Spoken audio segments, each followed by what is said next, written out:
Good evening, and tonight we are going to be talking about word-for-word scripts that you can use to save money right now. I'll tell you what, I'm just going to give you the scripts first, and then I will tell you how to use it. So here is the script you can use, pick up the phone, call, and save hundreds or even thousands of dollars right now. This is what you tell them.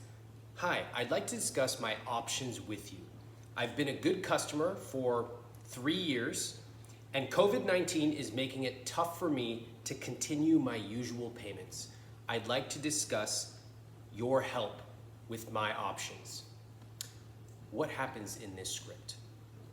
What this is telling companies is, I know you've spent hundreds or even thousands of dollars to acquire me as a customer.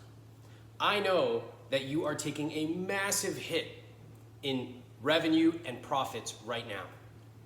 I know that you want to collect any bookings or any revenue that you can, and you also want to invest in your customers so that when we come out of this, they are still your customers for the long term. In other words, it's business. So you talk to them, you see if they can work with you. Sometimes they can, and I'm going to tell you about those situations, and sometimes they can't, and that's okay as well. They are under no obligation, but some companies are certainly helping out quite a few people.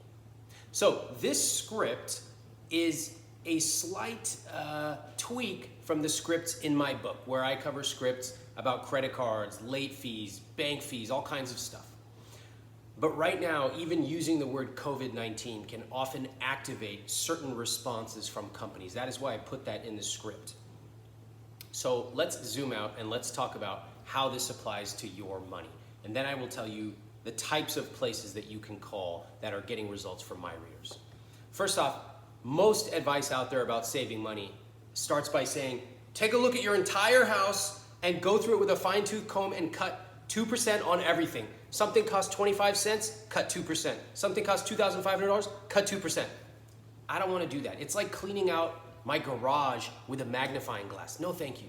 I'd rather find the 3 to 5 big wins, negotiate those, and then think of other things I can do for my money. So I'm going to give you a framework that we use at I Will Teach You to Be Rich, and that is the CEO strategy. C for cut costs. You're familiar with those. E for earn more. Most people never really talk about that. Why? Because they don't know how. And O for optimize your existing spending. All right, let's go through them all. And again, you can use these scripts with a variety of different places. So C, cut costs. What is my advice here? Well, as soon as this happened, coronavirus, I started to get emails and DMs from people saying, what should I be cutting back on? And I have a wedding in August. What do you think I should do? And my answer was, you got to accept reality, make a plan, and move. And personally, I think you should cancel the wedding. And as somebody who has been married and planned a wedding with Cass, I know how painful that is. But at this time, having money in your pocket is more valuable than having money in your pocket later. So even if you incur cancellation fees, cancel. Okay? You have to avoid that sunk cost fallacy.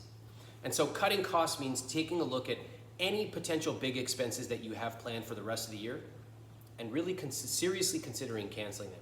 Vacations, trips, in that person's case, unfortunately, their wedding. It also means, the obvious things if you're not spending on them, things like a gym, etc. And I hate to say that too, but there are things that you have to be realistic about. And if it means that when you go to rejoin your gym, you have to pay a $100 sign-up fee, so be it. Money in your pocket now is worth more than money in your pocket later. You can deal with those issues later. Okay, so that's C. You intuitively know what you can cut back on. If not, you can use the work in chapter 4 to go through, find the biggest expenses, and cut them. E for earn more. All right, so I've talked about it occasionally here. As you know, I have several programs teaching people how to earn more. But I want to share this example that just happened a few days ago. So a few days ago, we have a program called Earnable, and I was doing a live presentation with my students, and one of my students said that she has launched a program to help people paint through Zoom. So you know those things where you drink wine and you paint and I don't know, people go there on romantic dates? She's doing it with Zoom. And I loved it. I loved the idea. And we did a little tweaking on the positioning and I shared how I would simplify the offer, but in general it was great. I said, do it. And she wrote me and said, I launched it through Instagram and I made $100 the first time. Amazing. If you can make $100, then you can make 1,000. And if you can make 1,000, then you can do it regularly. So this is what we teach in Earnable, and this is one of the crux behind I Will Teach You to Be Rich. Don't just focus on cutting back, but really expand the pie. Remember that there are so many things people need now. They need something to keep their kids busy. They need lesson plans. They need entertainment. People need entertainment as adults too. Oh, it's Friday night. What are you going to do tonight? Same thing I did every night. What if we get a board game to play with our friends? What if we get a wine and painting class? Great. So we can show you how to do this, but I want you to basically think bigger and start thinking, what can I offer that might actually expand the pie and earn more? Of course, with earning more, there's starting businesses, there's negotiating salaries, and there's many other strategies that you can use for earn more. A couple of them that people neglect right now. If you are unemployed, file for unemployment. You should take advantage of the resources made available to you. If you are a business owner, file for everything that you are eligible for, PPP and everything else. Speak to your accountant. These are opportunities made available to you. You should take them. And I know it's difficult. There are some people who have been writing me who as recently as 2 weeks ago, 3 weeks ago, were fully employed, great jobs. And suddenly, they don't have a job. And it can be very psychologically devastating to go from a high-earning job to not having anything. And again, I go back to that framework that I offered several weeks ago. Panic is bad, but overreaction is good. You gotta take an honest look at what's going on, make a plan, and move. And if that means you are unemployed recently, it's likely not your fault. And if it doesn't matter. The point is, what's the plan? What are we gonna do? And my high recommendation for you is file for unemployment as quickly as you possibly can. All right, that's another way on the E, earning more. Now let's talk about O, optimizing spending. Something that is highly neglected. I remember when I started way back, I was writing I Will Teach You to Be Rich, and I did this thing called the Save $1,000 in 30 Days Challenge. And there were so many people who were so pissed off at me. Oh, Ramit, must be nice. I don't even earn $1,000 a month. You suck. You're so elitist. And I was like, what is your problem? Okay, you don't earn $1,000. Do you earn $500? Could you apply the same principles from the Save $1,000 challenge and maybe, just maybe, make it the Save $500 a month challenge? I don't know. Is it crazy to think that perhaps if I'm getting free advice, maybe I can adapt it to my own life situation? Oh no, Ramit, I need you to fly to my house in South Dakota and please give me the custom advice for me. Ramit, why aren't you doing that? You're so elitist. Why don't you fly here? Wow.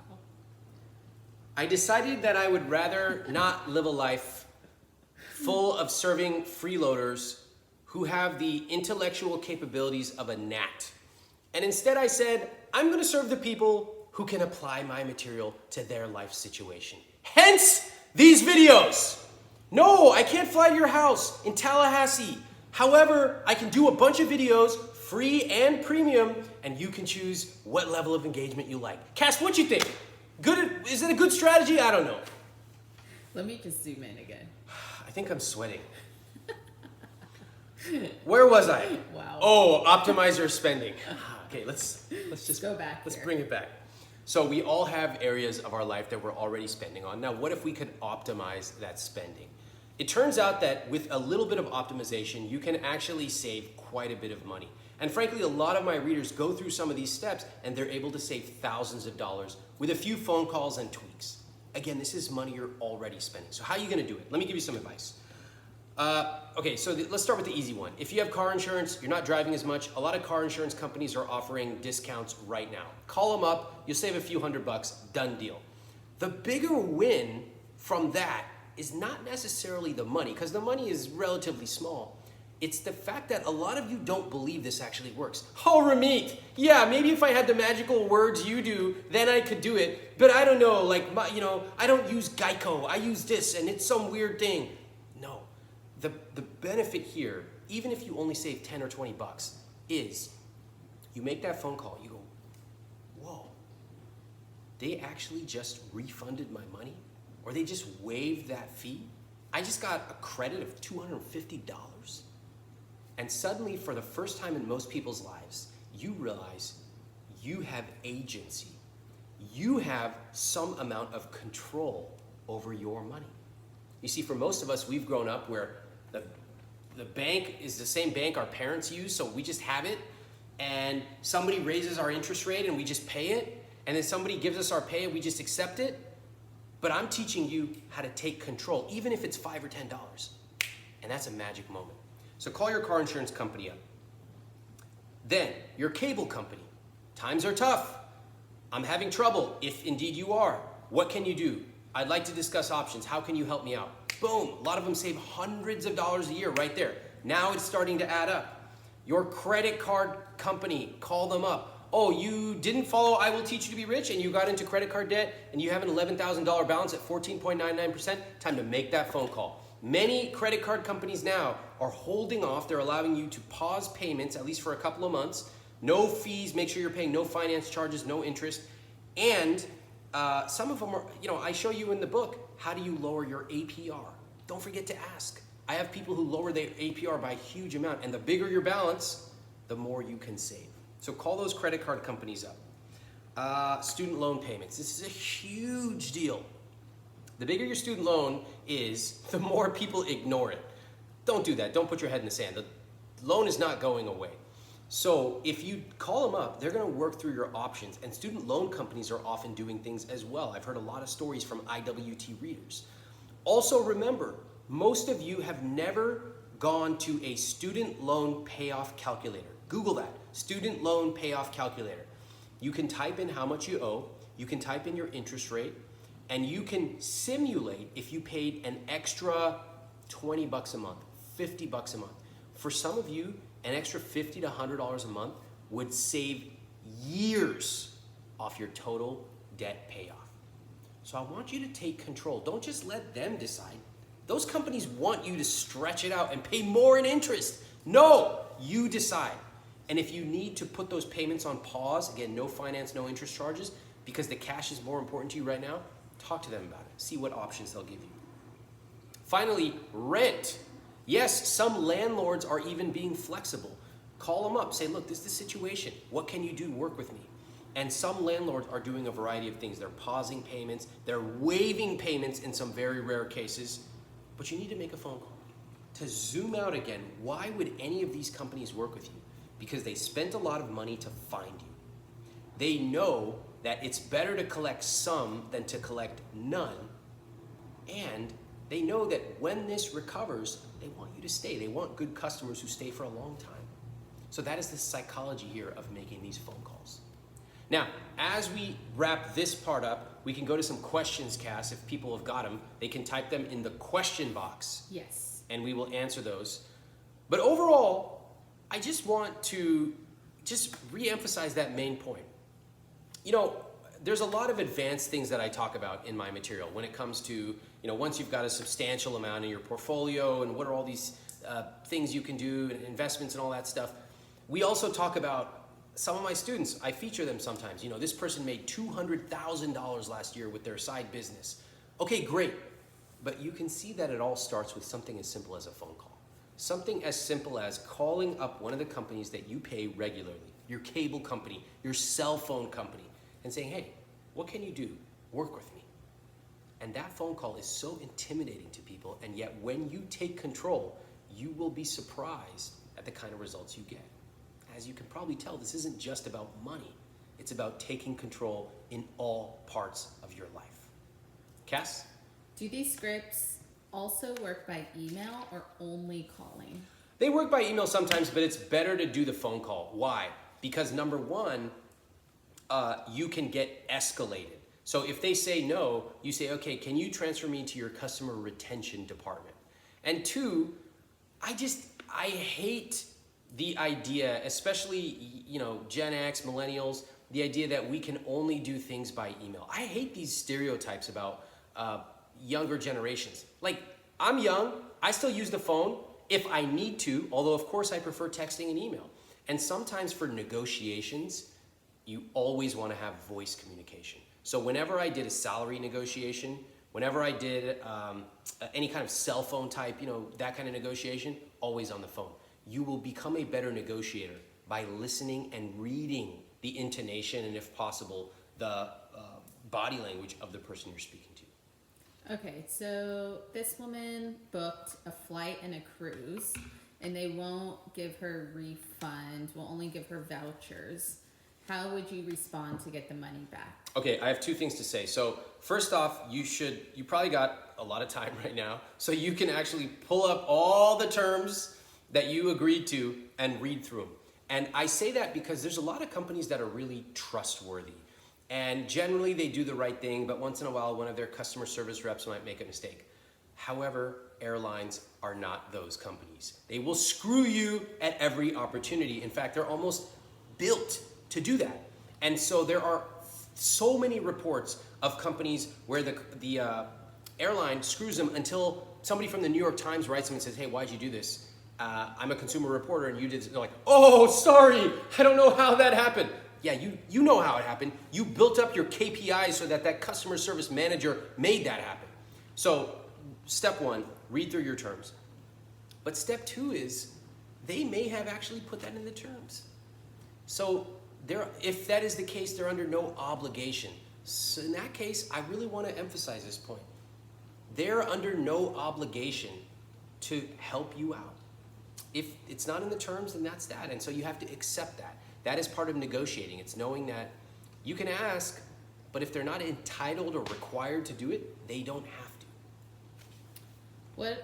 We're about to start apartment hunting. Any tips on negotiating rent before signing a lease? Oh yeah, I would be negotiating hard because nobody is moving right now, and you can do a variety of things. I actually had somebody who just wrote me, what did he do? He saved like thousands of dollars in 1 year. I think he offered to prepay the next 2 months. So depending on how much you have, you can do all kinds of stuff. First off, you need to put yourself in the mind of this landlord. They're losing money. They're desperate to have somebody in there, and nobody wants to rent right now, depending on where you are. So you have a lot of leverage. So what can you do? You can say, look, first off, here's the comps for other places. I think you're priced too high. This is my offer.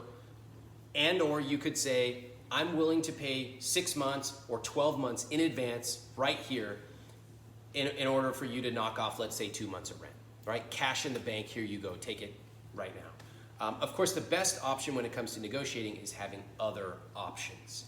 So if you've got other places, you don't fall in love with this place, it's just an apartment, that would be your best opportunity to get a good price. All right. How to negotiate savings on educational programs you're trying to join? Like what? I don't understand that question. I don't know. Okay. What fragrance does Ramit wear? What is this, like serial killer night tonight? What fragrance? He's all natural. Okay, wait, hold on. What is the creepiest questions that someone could ask? Oh my gosh. People have been asking where we are, which is really creepy. We're in front of a fireplace. What's wrong with you? Yeah. You freaking creeps! No, they want to know like where we are. That's oh, where creepy. are you? No. Why do you want to know? No reason. Just curious. We're on planet Earth. That's where. You remember what happened with that photo we posted once? Okay, listen. I posted this photo. We went on a hike in Puerto Rico, and it's in a rainforest called El Yunque. So we have a photo. It's literally us with trees behind us. There's nothing identifying, okay? And we post it. Within 30 minutes, somebody goes, El Yunque. I was like, what? I was like, the NSA doesn't know shit compared to Instagram. These guys are crazy. You guys are crazy. And now you're asking my fragrance? Why do you want to know my fragrance? Oh, no reason. I just want to wear your skin like a raincoat. I don't think so. That's creepy. Okay, Was that a man or a woman who asked that, by the way? I can tell. That's pretty funny. My company is offering voluntary layoffs. Severance is 1 week per 1 year of service. What are your thoughts?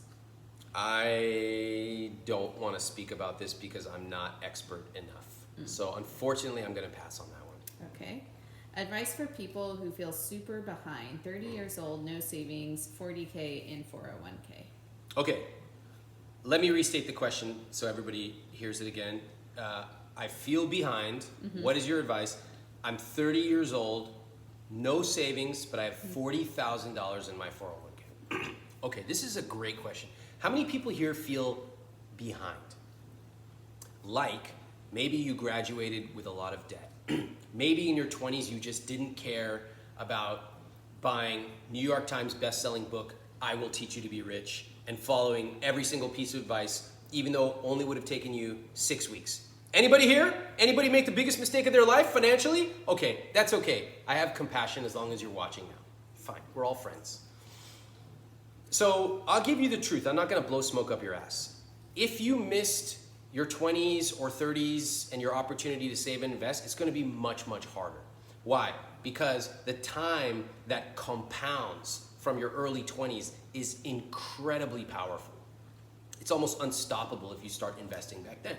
However, most people don't, okay? Now, I'm not saying you wanna follow the path of most people, I certainly don't, but we should also acknowledge that, you know, most people just don't think about that stuff in their 20s, okay? So the best thing we can do is focus on where are we today and what can we do going forward. So if you are 30, you have no savings, the single best thing you can do is to get extremely aggressive about your income, your savings rate, and your investing rate.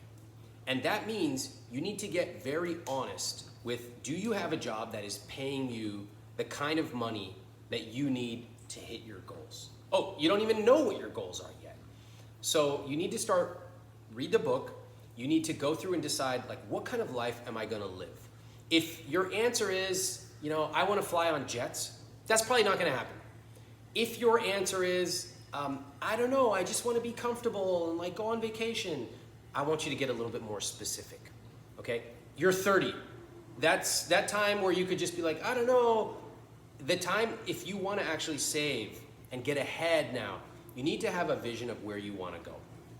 There are lots of things you can learn from this and other sources. You can learn, for example, about the 4% rule. You can learn about how much you need in retirement. You can learn how much you need to make to live a certain lifestyle. These things are all findable, they're searchable. So let's just say that you decide you need to make 100K a year. Let's just say. And right now you're making 75K a year. Okay, that's a big jump. So what are you gonna do to go from 75 to 100? There certainly is a path to do that. Are you gonna change jobs? Are you gonna change industries? Notice that I'm leaning forward. I'm saying, what are you gonna do? Tell me your plan, think about it. And most people at this point will go like this. I don't know. I don't know, there's no way I could earn that. I'm not sure, I just have no idea. And when I work with students like this one-on-one, I'm very patient, but I'll say, well, you tell me, what are some options? What would you advise someone else who's making 75K and wants to make 100? And suddenly, boom, their brain unlocks and they get out of their own individual situation and they start saying things like, well, I'd go on LinkedIn. I'd go talk to people who graduated from my college, my alumni. I would go find out what kind of jobs even make 100K, and I would find a way to start doing that, and on and on and on, okay? Notice that I'm focusing on the income part because you can save more, and you probably should. I'm sure you overspend in certain areas, but if you truly want to catch up or get ahead, your income's gonna have to go way up, all right? So that is the first place I would start. Beyond that, I would set up automatic savings. Clearly you don't have it because otherwise you would have been saving even $100 a month over the last few years. So you need to set those systems up. You don't have the basics in place. Same with investing. Good news is you have 40K in your 401k, which is great, but you haven't been doing anything else. No Roth IRA, no anything else. And those are things that you could set up, frankly, in about a week, okay? So you wanna take this seriously? Great. Don't worry about what happened and you missed that stuff in the past. That is in the past. All you can do now is say, look, this is the direction I want to go. I'm going to educate myself and get started right now. And I'm going to set those basic processes in place and I'm going to focus on my earnings. You do that and 5 years are going to pass one way or another. And at the end of 2, 3, 4, 5 years, you're going to be very pleasantly surprised by how far you have come. How should we think about rejection or failure when negotiating? It's all a dance. It's all a dance.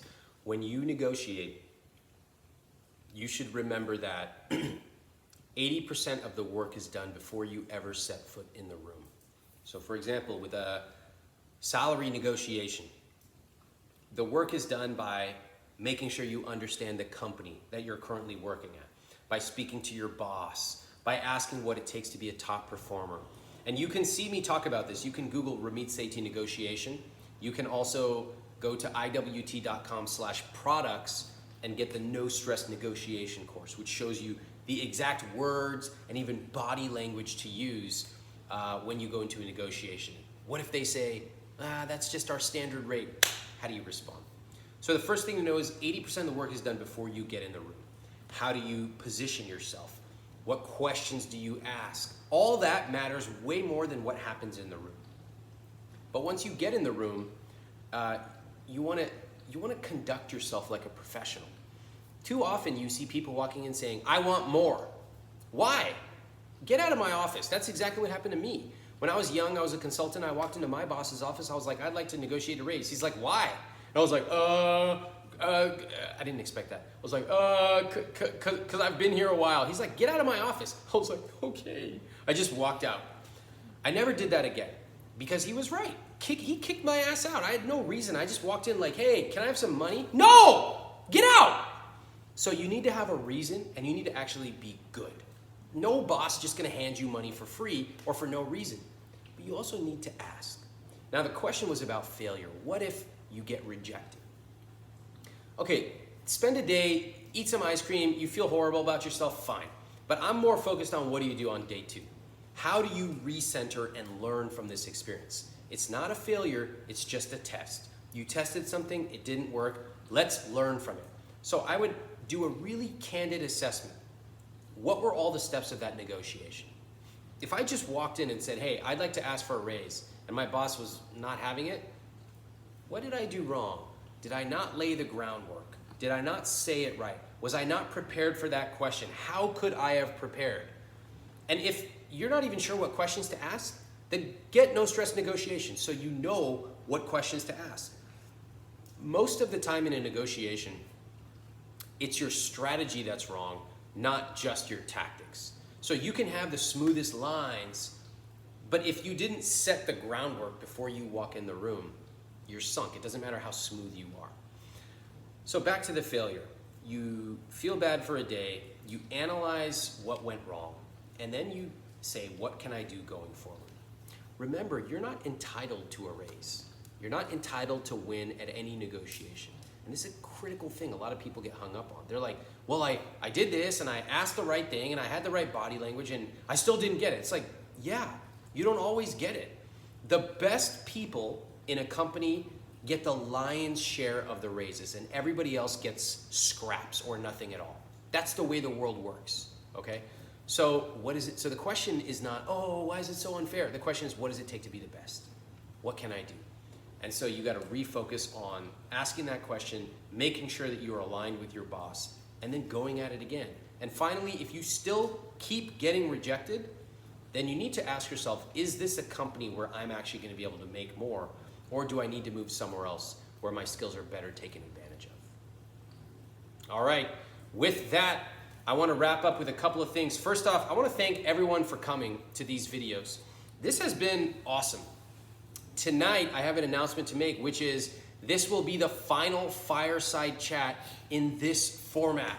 I have loved it. I've loved coming here since the first, I think it was the first or second day that we got here. We started this thing. I said, I'm going to be here. And every night we came, we did everything from talking about personal finance, how to save money during coronavirus. We talked about what to do if you are a high earner. We talked about the most important thing on earth, how to iron, you filthy, wrinkle-wearing cretins. I showed you a crazy way to iron. I still remember that night, Cass, you had a little bit too much wine. Yeah, And I was like, drink a bottle. pay attention to me. I'm like, this is my show. This is the show of my life. We did that. We even did story time, where I simply told some stories about my life. Yeah, go to YouTube. That was Check the it out. best one. That was the best one. The- Yeah, I agree. those two are probably my favorites. Everyone's really sad in the chat room right now. I have Oh, they to are? say. Okay. Yeah. Well, I want to say a couple things. First of all, it has been a joy to come here, and actually something that we look forward to every night. Yeah. We're like, all right, let's get the camera set up. We're going to do this, and we laugh about the comments that come in. And, once in a while we get someone who's, again, trying to stalk and, ask about my favorite fragrance, you creeps. And where we are. Where are you? Creepy. And where are you and what fragrance do you wear? But anyway, but I want to say I have loved it, and I hope that this has been something where every night you could come and feel a little bit of positivity with what's going on. As I've always said, you can't control what's going on outside, but we can control what's going on inside. Now, what am I going to be doing instead? I'm going to tell you. With each thing that I do at IWT, we're always experimenting and trying. And I have loved this, but I also think that there are other opportunities for me to give you the material that will be really useful to you. So you may have seen some of these Instagram videos that I've been posting out there. You may have seen some of this YouTube stuff that I'm doing.